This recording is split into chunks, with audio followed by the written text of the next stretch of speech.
Kemudian yang kedua itu pinjam yuk yang sekarang ini terjadi. Assalamualaikum warahmatullahi wabarakatuh. Apa kabar teman-teman semuanya? Semoga semua dalam keadaan sehat walafiat ya. Di hari kedua kerja ini, hari Selasa, kalian diberikan kuat mental, makin menambah ilmu wawasan, dan makin berani untuk terus galbay. Amin, amin, ya rabbal alamin. Oke teman-teman, kali ini saya akan membahas tentang hati-hati banyak DC gadungan atau DC bayaran.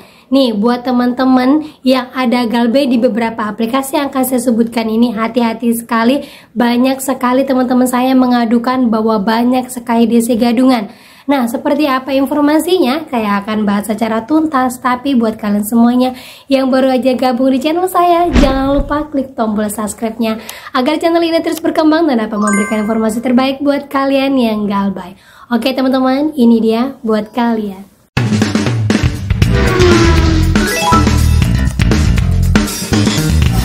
Oke teman-teman, sebelumnya di vlog sebelum ini saya sudah menginformasikan buat kalian pinjol-pinjol yang aman untuk digalbay, aman dari DC lapangan, aman dari slik OJK. Nah, kemarin malam saya coba untuk membalas beberapa teman-teman yang coba DM saya di Instagram, karena tidak semua bisa saya balasin. Saya mohon maaf teman-teman ya, karena kayaknya 1 menit itu ada 10 atau puluhan DM yang masuk, jadi saya hanya satu tidak bisa membalas secara tepat, tapi insya Allah saya coba sebaik mungkin untuk kalian. Nah, informasinya ada seorang teman yang tiba-tiba didatangin seorang DC. Yang informasinya dia dapatkan dari saya bahwa belum ada DC lapangannya, tapi kenapa tiba-tiba ada DC lapangannya? Nah, ini dia DM-nya teman-teman ya.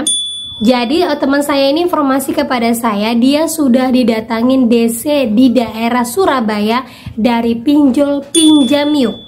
Nah, informasinya dia sudah galbay dan diminta sama DC-nya untuk datang ke kantornya. Saya agak khawatir untuk yang seperti ini teman-teman ya, karena setahu saya pinjam yuk itu alamat kantornya hanya di sini dan dia tidak membuka cabang. Sekalipun dia membuka cabang, saya yakin sekali kalau ada di daerah-daerah di kota besar itu biasanya pihak ketiga.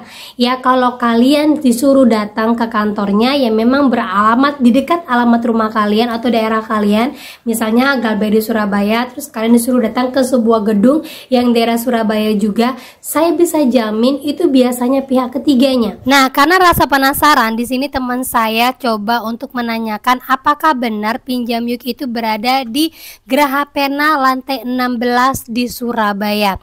Akhirnya saya coba untuk kuli-kuli. Saya cari di Google dengan kata kunci Geraha Pena Surabaya lantai 16 perusahaan apa. Keluarlah perusahaan PT Media Lintas Data Surabaya. Nah, kita lihat apakah benar dia di lantai 16 Geraha Pena Surabaya. Dan ini hasilnya, Geraha Pena lantai 16 Jalan Ahmad Yani Surabaya. Ternyata benar teman-teman ya.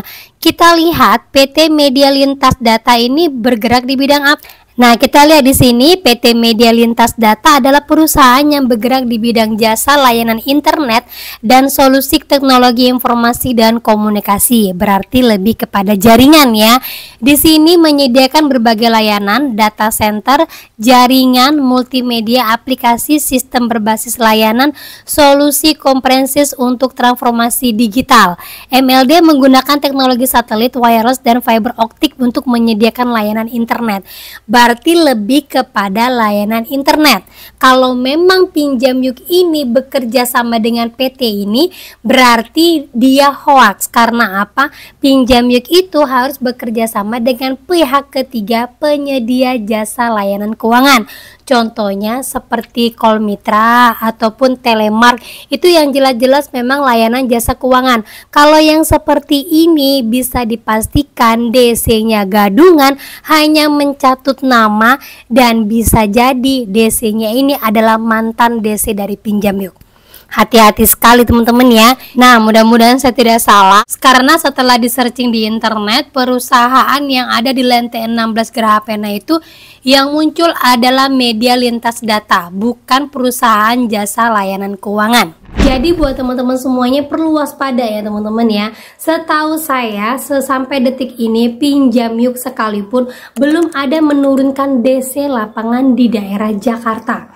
ya, karena memang kita ketahui kantor pusatnya itu di daerah Jakarta. Kalaupun dia ada bekerja sama dengan perusahaan pihak ketiga, saya yakin pasti sudah akan ada banyak orang yang didatangin di daerah sekitaran Bandung dulu atau di daerah sekitaran Jawa Tengah dulu. Nah, sekarang sudah ada di daerah Surabaya. Ya, walaupun kita ketahui ya daerah Surabaya itu daerah dengan tingkat galbay nomor 4 terbanyak di seluruh Indonesia. Seandainya kalian datangin dari DC-DC pinjol P2P lending yang memang belum ada DC lapangannya, terus kalian curiga kok ada DC lapangannya, berarti yang perlu kalian lakukan yang pertama, minta identitas SPPI-nya.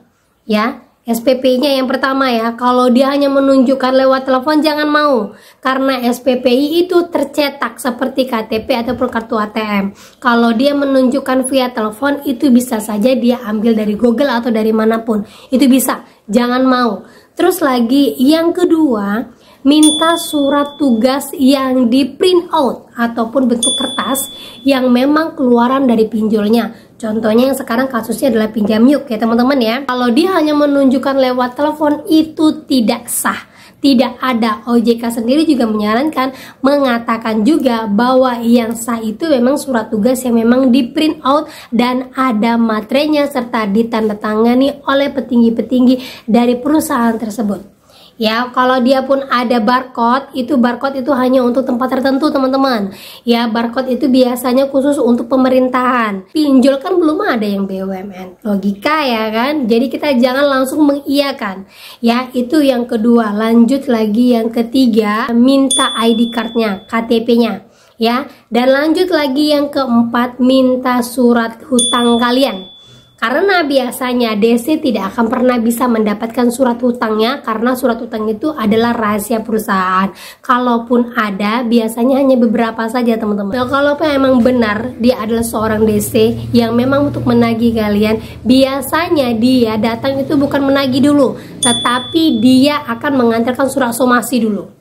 Nah, somasi dulu ya teman-teman ya. Karena apa? Sebelum DC itu menagih ke tempat kalian, DC harus mengantarkan surat somasi 1, 2, 3. Kalau selama ini kalian tidak menerimanya, baik itu tidak menerima lewat WA, baik itu tidak menerima lewat email, ataupun tidak menerima lewat kurir atau paket, berarti DC-nya ini bisa dikatakan DC gadungan. Kemudian beberapa pinjol-pinjol yang hampir sama seperti ini, yang memang mengatakan bahwa dia ada DC lapangannya, padahal sejauh ini belum ada DC lapangannya ditempatkan di sana. Itu yang pertama, ada kami. Hati-hati ya teman-teman ya. Kemudian yang kedua itu pinjam yuk yang sekarang ini terjadi. Terus yang ketiga Indodana. Nah, Indodana ini informasinya sudah ada DC lapangan di daerah Sumatera Utara. Tetapi saya tidak yakin sekali teman-teman. Ya, khawatirnya hanya mereka-mereka orang tertentu, itulah yang saya sebutkan ya, mantan-mantan DC yang memang sudah tidak bekerjakan lagi tapi keluar membawa data kalian. Ya, perlu diperhatikan lagi. Terus lagi yang keempat itu adalah modal nasional, Monas. Ya, hati-hati sekali untuk Monas. Ya, setahu saya Monas itu DC lapangannya itu hampir tidak ada dan random. Kalaupun ada mungkin daerah Jakarta saja, itu pun hampir tidak ada. Ya, hampir tidak ada. Jadi hati-hati sekali buat yang didatangi DC dari pinjol-pinjol ini. Dan yang kelima terakhir sekali itu ada yang pernah menginformasikan kepada saya adalah Bantu Saku. Ya, hati-hati sekali teman-teman ya. Sejauh ini setahu saya untuk beberapa pinjol yang saya sebutkan ini belum ada DC lapangannya yang memang ditugaskan langsung dari pinjolnya atau yang bekerja sama dengan pihak ketiga.